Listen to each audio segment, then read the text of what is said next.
British আমলে কুষ্টিয়ার জগতী এলাকায় স্থাপিত এই রেলওয়ে স্টেশনটির বয়স 161 বছর। এটি বাংলাদেশের প্রথম রেলওয়ে স্টেশন।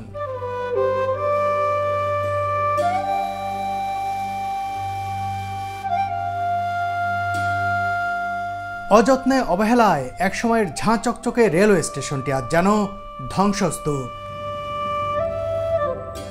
এখানে সেই অর্থে কোনো ট্রেন দাঁড়ায় না, কোনো যাত্রীও সেভাবে আসে না, আর কর্মকর্তা কর্মচারী নেই বললেই চলে। দুইজন নাকি একেবারে রুটিন দায়িত্ব পালনের জন্য রয়েছেন, তারাও হয়তো আসেন না। আর দেখুন কোথায় আসবেন, কোথায় থাকবেন। রেলওয়ে কর্মকর্তাদের জন্য যে অফিস ঘর, সেগুলোর অবস্থা দেখুন, কি ভাঙাচোরা অবস্থা। এটা সময়সূচি ছিল না? হ্যাঁ, সময়সূচি। কোন ট্রেন কখন ছাড়বে সেটা এখন আর নেই, নাই, মুছে গেছে। এখানে টিকিট ঘর ছিল। আচ্ছা, এখান থেকে মানুষ টিকিট নিত। এখানটি এই টিকিট ঘর এখানেই ছিল। তখন ভাড়া কেমন ছিল? এখানে তো লেখাও আছে দেখতেছি। হ্যাঁ, ওই পুরা এখানটি পুরা দেয় যাতে 1.5 টাকায় আমরা গেছি। কয় টাকা? 1.5 টাকা। 1.5 টাকা। 1.5 টাকা। যদিও রেলওয়ে কর্তৃপক্ষের কাছে এটি গুরুত্বহীন একটি স্থাপনা, কিন্তু ইতিহাস প্রেমীদের কাছে এর গুরুত্ব আজও অনেক।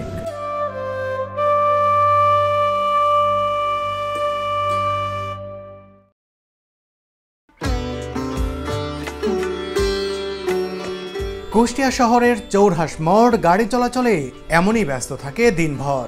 এই মোড় থেকে ব্যাটারি চালিত একটি অটোরিকশা ভাড়া করে আমরা রওনা দেব জগতী রেলওয়ে স্টেশনের দিকে। বন্ধুরা, একটা অটো নিয়েছি, এই অটো নিয়েই যাচ্ছি জগতী রেলওয়ে স্টেশনে। নিলয় আছে, তারপরে হচ্ছে রেজভি আছে ছোট ভাই, আর হচ্ছে এনায়েত, আর এই হচ্ছে অটো ড্রাইভার। নাম কি? হ্যাঁ, আশাফ ভাই। তো চলুন বন্ধুরা, অটোতে করে আমরা এগিয়ে যাই জগতী রেলওয়ে স্টেশনের দিকে।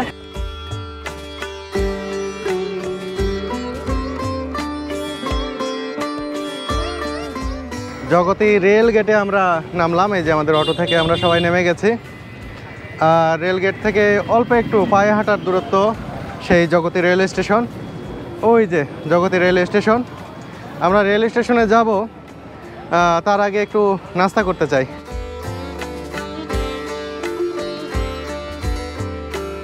কি আছে ভাই খাবার? হ্যাঁ,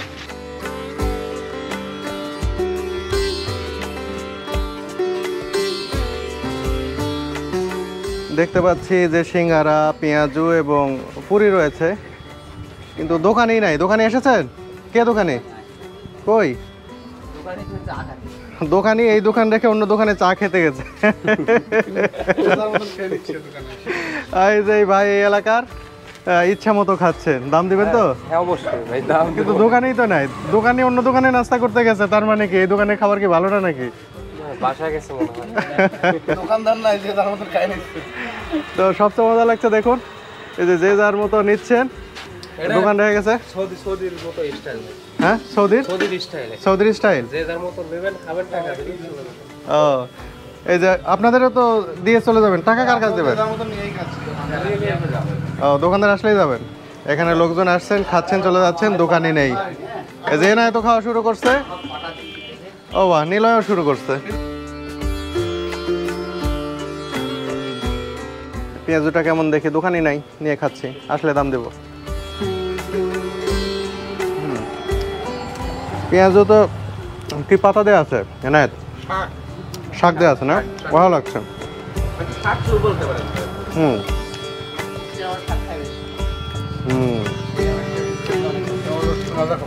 শাক গাছের পাতাগুলো বেশি চলে না এখানে।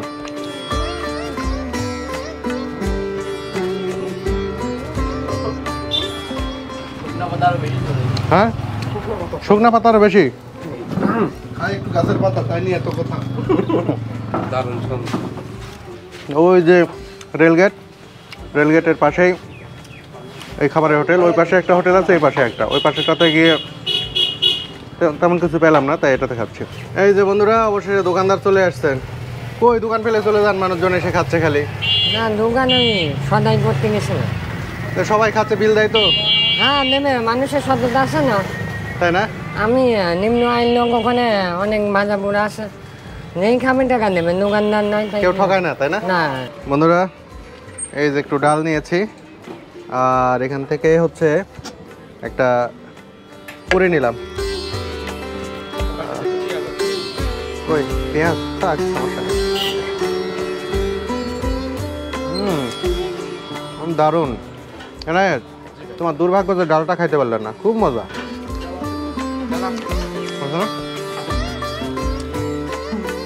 সত্যি মন ভরে গেল এই ডাল দিয়ে। এই ডাল পুরি খাচ্ছি ডাল দিয়ে। পুরি তো টেস্টি আছে, আর ডালটাও অসাধারণ, দারুণ। পুরির মধ্যে দেখুন অনেক ডাল দেয়া, খুবই মজার পুরি। এখন তো পুরির মধ্যে থেকে ডালই উধাও হয়ে গেছে, কিন্তু এই গ্রামে এসে এরকম একটি দোকানে, ছোট্ট দোকানে খুব মজার ডাল পুরি খেলাম ডাল দিয়ে।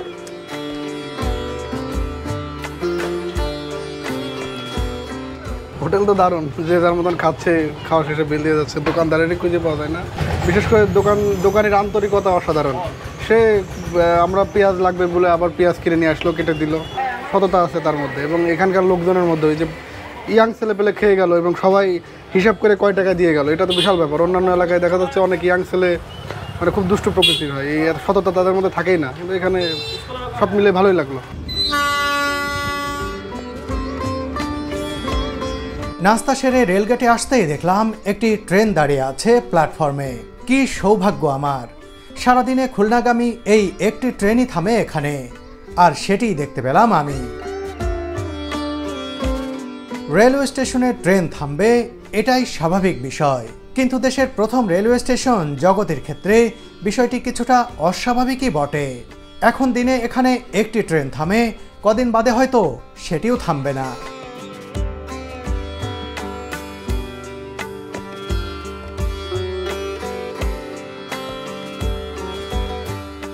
ব্রিটিশ আমলে পশ্চিমবঙ্গের রানাঘাটের সাথে কুষ্টিয়ার সংযোগ স্থাপন করেছিল যে রেলওয়ে স্টেশনটি, এখন তা রীতিমতো পরিত্যক্ত।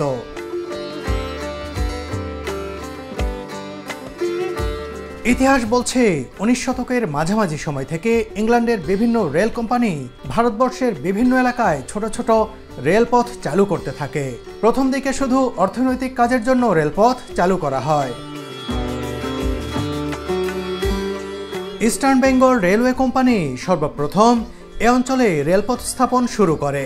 কোম্পানিটি 1862 সালের 29শে সেপ্টেম্বর কলকাতা থেকে রানাঘাট পর্যন্ত এবং একই বছরের 15ই নভেম্বর রানাঘাট থেকে কুষ্টিয়ার জগতি পর্যন্ত রেলপথ সেকশনটি চালু করে।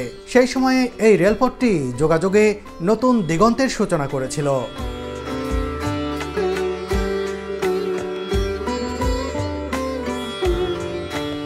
প্রতিষ্ঠার পর থেকে এই স্টেশনটি যাত্রীদের আনাগোনা আর মালামাল উঠানামায় মুখরিত থাকত রাত দিন। কিন্তু কালের বিবর্তে অযত্নে অবহেলায় ধ্বংসস্তূপে পরিণত হয়েছে এই রেলওয়ে স্টেশনটি। জরাজীর্ণ এই রেলওয়ে স্টেশন এখন শুধুই ইতিহাস।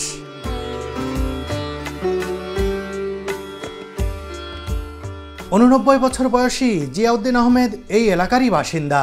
শৈশব থেকে শুরু করে এই বার্ধক্য পর্যন্ত তিনি নিজ চোখে দেখেছেন এই স্টেশনটির একাল সেকাল। তখন অনেক গাড়ি চলত, এখন তো গাড়ি চলে না বেশি। লোকাল গাড়িও চলতো, মেলায় গোয়ালন্দ পর্যন্ত যাইতো। আচ্ছা, এখন তো যায় না, এখন গাড়ি সীমিত গাড়ি, এ লাইনে গাড়ি নেই বললেই চলে। লোকাল গাড়ি মাত্র একটাই আছে খুলনার থেকে।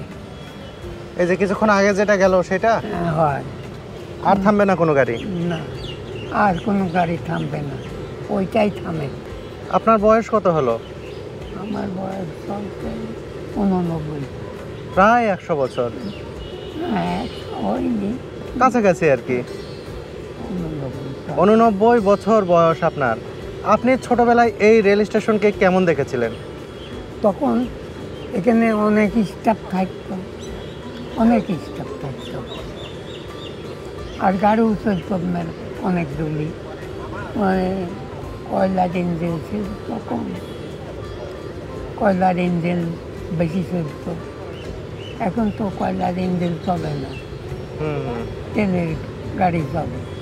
তখন কি এটা অনেক জাঁকজমক ছিল এই রেল স্টেশন? হ্যাঁ, তখন অনেক জাঁকজমক ছিল। সব ট্রেনই থামতো। হ্যাঁ, সব ট্রেনে থামতো।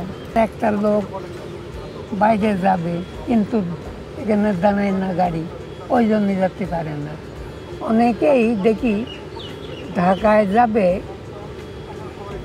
ঢাকায় যাওয়ার গাড়ি নেই এখানে। আঙ্কেলের সাথে আমি ঘুরে দেখতে চাই এই রেল স্টেশনে একটু। এই যে এই বিল্ডিংটা, ব্রিটিশ তখন জমি অ্যাকোয়ার করেছিল, মেলা জমি। আচ্ছা, সেসব জমির উপরে অধিকাংশ লোক বাস করতেছে, হুম হুম হুম। অনেকেই থাকে। আঙ্কেল, এই যে আপনার পাশে যে বিল্ডিংটা দেখতে পাচ্ছি, হুম। একেবারে ভাঙা চূড়া, দেখুন এই বিল্ডিংটা, এইটা এটাকে আপনি কেমন দেখেছিলেন? ও এতে অফিস মতোই কাজ করতো। কয়লার ইঞ্জিনগুলি পানি খাটিয়ে এখানে আসতো, পানি নিত আচ্ছা, কোথায় আসতো? এখানে। আর এই বিল্ডিং এ কি হতো? এই বিল্ডিং এ এই গাড়ি ওই ইঞ্জিনকে লাইন দিত। লাইন দিত, এই বিল্ডিং এ তারা বসতো। হ্যাঁ, এখানে তারা বসতো, অফিসের কাজ করতো।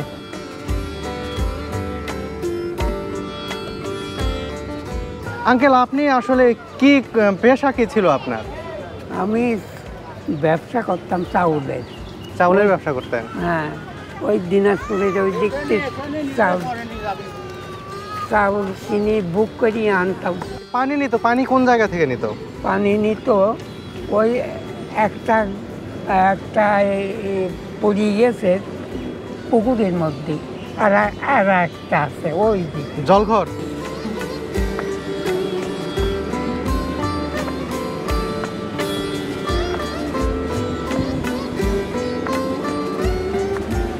প্ল্যাটফর্ম কি এত বড় ছিল হ্যাঁ, আগে?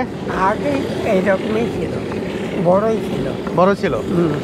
পানি রাখার ওই একটা দেখাবো না, ট্যাঙ্কির মধ্যে পানি থাকতো। আচ্ছা আচ্ছা।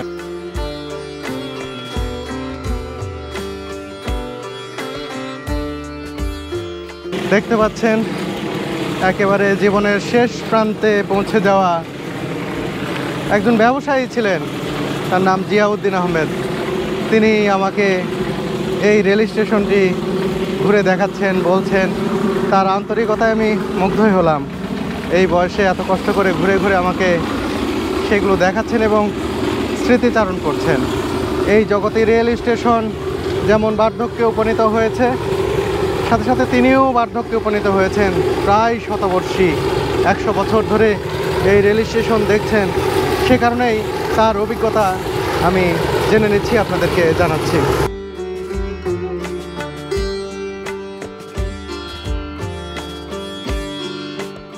এই জগতী রেলওয়ে স্টেশন একসময় অনেক জাঁকজমক ছিল। প্রায় সব ট্রেন এখানে থামতো, অনেক মানুষ আসতেন, যাত্রী আসতেন, সেই সাথে অনেক কর্মকর্তা কর্মচারী দিয়ে মুখর থাকতো এই রেল স্টেশন। আজ দেখুন একেবারে শুনশান, কেউ নেই এখানে। সেই অর্থে কোনো ট্রেন দাঁড়ায় না, কোনো যাত্রীও সেভাবে আসে না, আর কর্মকর্তা কর্মচারী নেই বললেই চলে। 2 জন নাকি একেবারে রুটিন দায়িত্ব পালনের জন্য রয়েছেন, তারাও হয়তো আসেন না। আর দেখুন কোথায় আসবেন, কোথায় থাকবেন। রেলওয়ে কর্মকর্তাদের জন্য যে অফিস ঘর, সেগুলোর অবস্থা দেখুন কি ভাঙাচোরা অবস্থা। আর এখানেই টিকিট কাটার যে রুম টিকিট দেওয়া হতো এখান থেকে, সেটিও দেখাবো একটু পরে।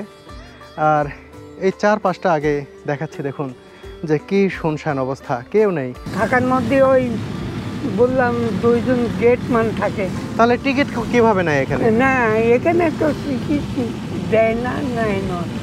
টিকিট দেয়ও না, নেয়ও না। না না, তাহলে একটাই ট্রেন থামে, সেটা হচ্ছে খুলনার ট্রেন নাকি? খুলনার গাড়িটা কন্ট্রাক্টারের বেসিস চলে, ওরা ওই ওঠার পরে টিকিট দেয়। হ্যাঁ, ওঠার পরে টিকিট ওরা স্লিপ দেয়, স্লিপ দিয়ে দিয়ে যাতায়াত করে।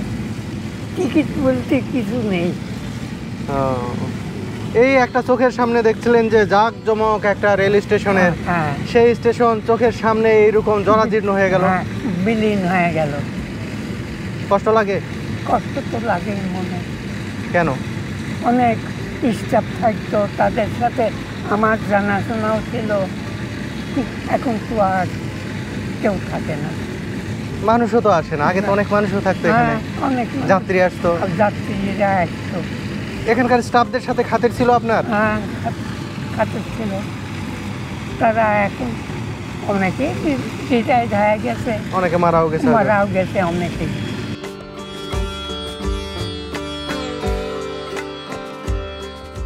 আঙ্কেল, এটা সময়সূচি ছিল না? হ্যাঁ হ্যাঁ, সময়সূচি এখানে কি সময়সূচি লেখা থাকতো থাকতো। কোন ট্রেন কখন ছাড়বে? হ্যাঁ হ্যাঁ, সেটা এখন আর নেই। নাই, এখানে- মুছে গেছে। এখানে টিকিট ঘর, এই যে সময়সূচি এখানে লেখা আছে, অনেকেই দেখা যায় মুছে গেছে। এখানে টিকিট ঘর ছিল, আচ্ছা, এখান থেকে মানুষ টিকিট নিত, এখান থেকে এই টিকিট ঘর এখানেই ছিল। কিন্তু এখন তো একেবারে ভাঙাচোরা কিচ্ছু নেই। না, এখন ভাঙিয়ে ফিরে গেছে।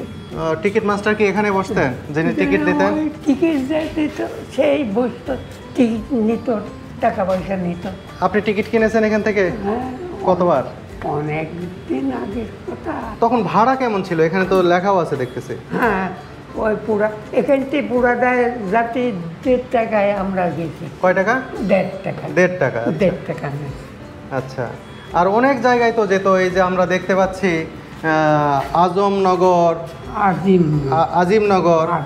আব্দুলপুর বা প্রেস সান্তাহার, হ্যাঁ তারপরে হচ্ছে জয়পুরহাট, পার্বতীপুর, হ্যাঁ এটা পড়তে পারছি না, মুছে মুছে গেছে, আলমডাঙ্গা, হুম, চুয়াডাঙ্গা, হ্যাঁ, তারপরে হচ্ছে এইটা কি কোটচাঁদপুর, যশোর, দৌলতপুর, এরকম অনেক জায়গায় এখান থেকে ট্রেন যেত, সেসব যাত্রীরা এখানে আসতেন।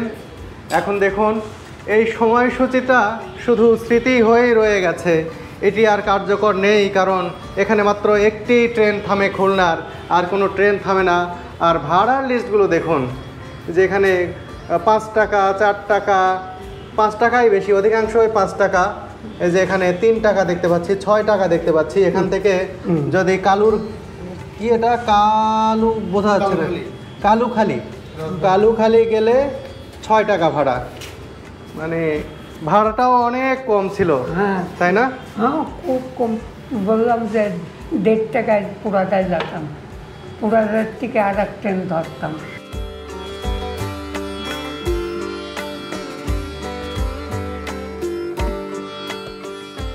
আঙ্কেল কই নিয়ে যাচ্ছেন আমাকে? এই যে এখানে, সামনে হ্যাঁ, এই এখানে, ওই পানির ট্যাঙ্কিতে নাকি? হ্যাঁ হ্যাঁ। এই আঙ্কেল আমাকে নিয়ে যাচ্ছেন এখানকার পানির ট্যাঙ্কি দেখাতে, যেখানে ট্রেনগুলো এসে দাঁড়ায়। তো মূলত এই ট্যাঙ্কি থেকে পানি রিজার্ভ করার জন্য, পানি নেয়ার জন্য। এই সামনে সেই পানির ট্যাঙ্কি। এটাকে জলঘর বলে কিনা আমি জানি না। আঙ্কেল, এটাকে কি জলঘরও বলে? না, পানির ট্যাঙ্কি বলে।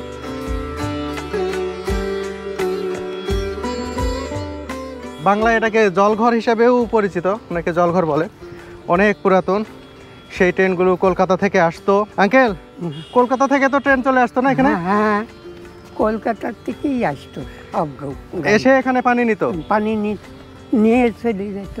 ইঞ্জিল, শুধু ইঞ্জিলটা আসতো, আচ্ছা অন্য অন্য কোনো গাড়ি আসতো না। আচ্ছা। ইঞ্জিলগুলি আসি, পানিটা, পানি ট্যাঙ্কিটার দেখাচ্ছে। এই যে এইগুলি হচ্ছে এখানে পানির ট্যাঙ্কি, পাইপ উঠেছিল, ও ওইটাই ওই ইঞ্জিন পানি নিয়ে ব্যাক করে চলে যাচ্ছে। এখানে এই যে এই টাওয়ারের মতো ছিল তাই তো? হ্যাঁ, হ্যাঁ, এই যে লোহা না তামা এটা দেখতে পাচ্ছি। লোহা। লোহা অনেক শক্ত। এখানে টাওয়ারের মতো ছিল, পিলারের মতো ছিল, যার উপরে পানির পাইপ সেট করা থাকতো নাকি? হ্যাঁ, ওই যে বড় ট্যাঙ্ক দেখছেন, এই ট্যাঙ্ক থেকে পানির লাইন এখানে এই পিলারের এখানে আসতো পাইপ যোগে। পাইপ যোগে উঠি, সেই পাইপ থেকে ট্রেনের ভিতরে পানিটা নিত। হ্যাঁ, পানি সেই জায়গা আছে, সেই ধ্বংসস্তূপ আছে, দেখুন সেই খুঁটি নেই, সেই সময়টা নেই, সেই অবস্থা নেই। এখন পুরোপুরি সব কিছু বদলে গেছে। বদলাই গেছে। এই যে দেখুন বট গাছ হয়ে গেছে। বট গাছ হয়ে গেছে। দেখেছিলেন আগে এই গাছ? না, ছিল না তো। ছিল না।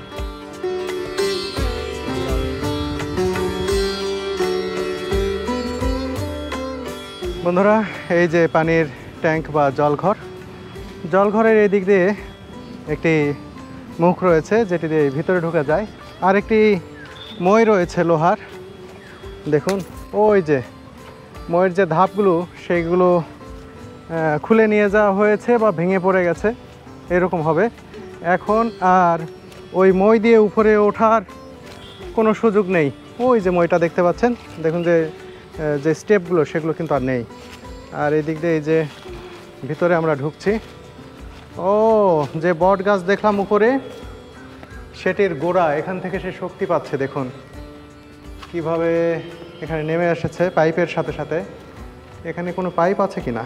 4টার মতো দেখছি, না পাইপ নেই। এই পুরাটাই হচ্ছে দেখুন এই বট গাছের যে গোড়া, সেটা এভাবেই নেমে এসেছে। আর দেখুন একটু খুঁটির মতো হয়ে গেছে, মনে হচ্ছে এখানে জন্ম নিয়ে এই আগাছা বা এই বট গাছটি এই যে জলঘর এটিকেই যেন সে সাপোর্ট দিয়ে রেখেছে তার শেকড় দিয়ে। কি মোটা শেকড় নেমে এসেছে দেখুন।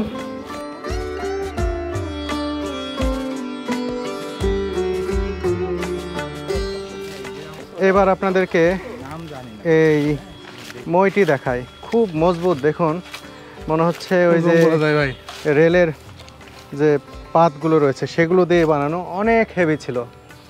কিন্তু মাঝে মাঝে যেগুলোর উপর দিয়ে পা দিয়ে উঠতে হয়, দেখুন এগুলোর অনেকগুলোই মাঝে মাঝে নেই, খুলে নিয়ে যাওয়া হয়েছে। তারপর যে অবস্থা দেখছি, একটু ঝুঁকি নিলে একবারে মাথা পর্যন্ত যাওয়া যাবে, কিন্তু উপরে বট গাছ ছাড়া আর কিছুই নেই, তাই আর আমি যেতে চাচ্ছি না।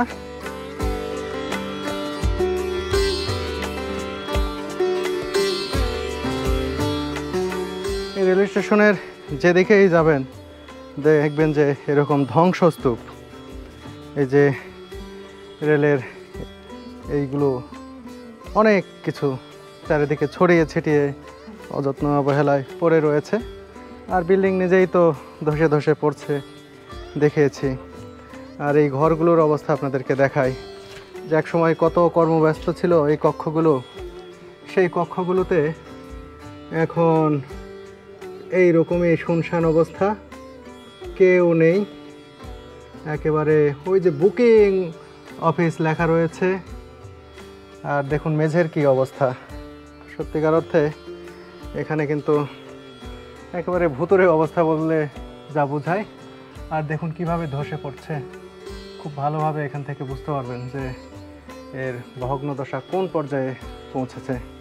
সত্যিই জগতে রেল স্টেশন আমাদের দেশের প্রথম রেল স্টেশন, কিন্তু এর এরকম জরাজীর্ণ দশা, এটা দেখে কষ্টই লাগছে। যে কোনো মুহূর্তে এই পার্টটি ভেঙে পড়ে যাবে। রেল স্টেশন প্রথম ঘুরে আমার ভালো লাগছে, কিন্তু আমার খুব কষ্ট হলো যে বাংলাদেশের অবিভক্ত বাংলার সেই 1862 বাংলাদেশ স্বাধীন হওয়ার প্রায় 110 বছর আগে রেল স্টেশন কিন্তু কতটা অবহেলা অযত্নে পড়ে আছে। বন্ধুরা, এই জগতী রেলওয়ে স্টেশনের কর্মকর্তা কর্মচারীদের থাকার জন্য 31টি কোয়ার্টার ছিল নাকি? 31টি কোয়ার্টার ছিল, সেখানে কর্মকর্তা কর্মচারীরা থাকতেন। কিন্তু সেগুলো এখন শেষ হয়ে গেছে, মানে ইট টিট তুলে বিক্রি করা হয়েছে নাকি? ইট তুলে বিক্রি করেছে। একেবারে মানে ওই ওই অবস্থা তো কিছুই নাই, বিল্ডিং টিল্ডিং নাই। না না,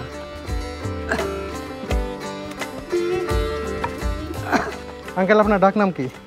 আমার নাম জিয়া বললেই সবাই চেনে। তো ওই জি আঙ্কেলের সাথেই যাচ্ছি ওই জায়গাটি দেখতে যেখানে রেলওয়ের কোয়ার্টার ছিল। 31টি কোয়ার্টার বলতে 31টা ফ্যামিলি থাকতো এখানে, তাই? হ্যাঁ, একটা 31টা ফ্যামিলি থাকতো। ও আচ্ছা আচ্ছা। ওই কোয়ার্টারে যারা থাকতেন সেই কোয়ার্টারে তাদের সঙ্গে কি কখনো কথা হয়েছে? গেছেন কোয়ার্টারে কখনো? হ্যাঁ হ্যাঁ, এই যে অনেকেই মারা গেছে, অনেকেই। এইটাই ছিল কোয়ার্টার। কোনটা ছিল? এইখানে। ও এই ফাঁকা জায়গাটা। হ্যাঁ, এখানে কি বিল্ডিং ছিল ইটের? ইটের লাল লাল লাল ইটের? লাল ইট। হ্যাঁ। এখান থেকে এটা পথ ছিল, ওই পথ দিয়ে যাতায়াত করতো। এখানেই এখানেই বিল্ডিংটা ছিল? হ্যাঁ, বিল্ডিংটা ছিল। ও ওই ব্রিটিশের আমলে একতলা, সব একতলা। একতলা ছিল? হ্যাঁ, একতলা। একতলা 31টা কোয়ার্টার এখানেই ছিল। মানে 31টা ফ্যামিলি থাকতে পারতো এই কোয়ার্টারে? 31টা ফ্যামিলি থাকতো। এখন এটি দেখে বোঝার কোনো উপায় নেই। লাল ইটের যে বিল্ডিং ছিল সেটি ভেঙে একেবারে সমান করে দেওয়া হয়েছে। আর আগেই বলেছি যে ইটগুলো ছিল সেই ইটগুলো বিক্রি করে দেওয়া হয়েছে। এখান থেকে পানি উঠতো। কোথা থেকে? পুকুর থেকে। এই যে বড় বড় জলাশয় করা হয়েছে, এই এই এই পুকুরগুলা ওই পানির জন্যই করা হয়েছে নাকি? হয়, পানির জন্যই করা হয়েছিল। আর এখান থেকে পানিগুলো ওই ট্যাঙ্কে নেওয়া হতো? হয়, ওই দুইটা ট্যাঙ্ক ছিল। এখন তো একটাই দেখলাম। একটা আছে, একটা ভাঙি পড়ে গেছে ওখান থেকে। ও এখনো চিহ্ন আছে, তো ইটগুলি ওখানেই পড়ে আছে। আচ্ছা আচ্ছা আচ্ছা, এখনো দেখাতে পারি। তাই ইট পড়ে আছে শুধু? ইট পড়ে আছে। আচ্ছা, এই পুকুরগুলো তো অনেক বড়। হ্যাঁ, পুকুরে কখনো সাঁতার কেটেছেন আঙ্কেল? হ্যাঁ, অনেক দিন গোসল করেছি। তাই? হুম। আঙ্কেল এই তো জীবনটা পার করলেন, হ্যাঁ, শেষ বয়স, হ্যাঁ। জীবনটা কেমন কাটালেন একটু বলবেন? তখনকার জীবনটা খুব ভালোই ছিল, খুব ভালো ছিল। আচ্ছা, এখন যে জীবনগুলি আসছে সেইগুলি কঠিন, কঠিন সময়। এখনকার সময়টাই কঠিন। আগের জীবন অনেক সহজ ছিল। সহজ ছিল, মানে খুবই ভালো ছিল। জিনিসপত্র সবই সস্তা ছিল, দাম কম ছিল। গম তখন গমের আটা বিক্রি হয়েছে 6 আনা শেষ। এখন তো অনেক দাম। এই যে আঙ্কেল আমাকে নিয়ে যাচ্ছেন আরেকটি জলঘর দেখানোর জন্য, যে জলঘরটি একেবারে মাটির সাথে নাকি মিশে গেছে, শুধু ইট পড়ে রয়েছে জগতী রেল স্টেশনে। টাঙ্কি দুটো ছিল, একটা ভালো স্মৃতি ছিল। এখন ওই একটা পড়ে গেছে, ভাঙি পড়েছে। টাঙ্কি দেখলে কি মনে হয়? আগের কথা মনে হয়? আগের কথা মনে হয়।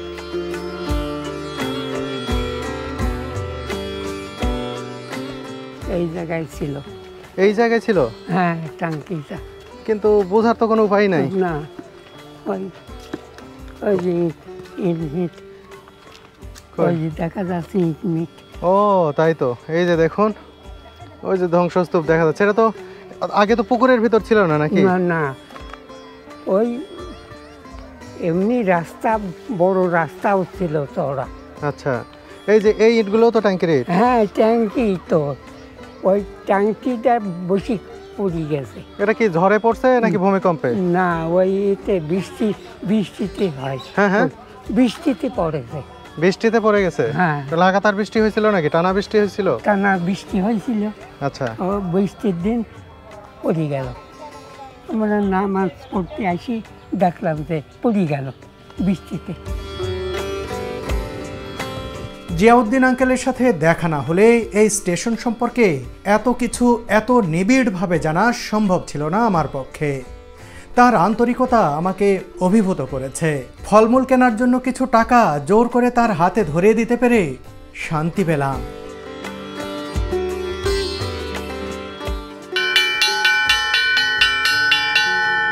এই যে নিলয় ঘন্টা বাজালো, ট্রেনের ঘন্টা। একটু পরে ট্রেন সত্যি আসবে। সত্যি আর ট্রেন আসবে না। নিলয় যদিও বলছে একটু পরে ট্রেন আসবে, কিন্তু এখানে আর ট্রেন আসবে না। ট্রেনের ঘন্টা রয়েছে, সেই ঘন্টা বাজানোর লোক নেই। নিলয় এসে বাজিয়ে দিল।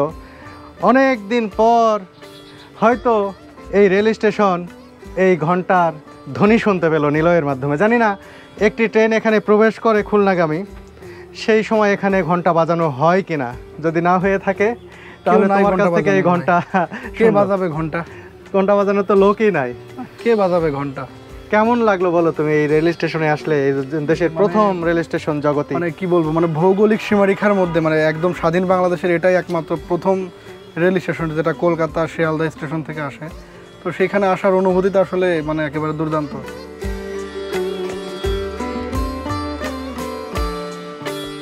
জগতী রেলওয়ে স্টেশনটি আমাদের ইতিহাসেরই একটি অংশ। এখনই এটি সংস্কার ও সংরক্ষণের উদ্যোগ না নিলে হয়তো কিছুদিন পর সব কিছুই হারিয়ে যাবে।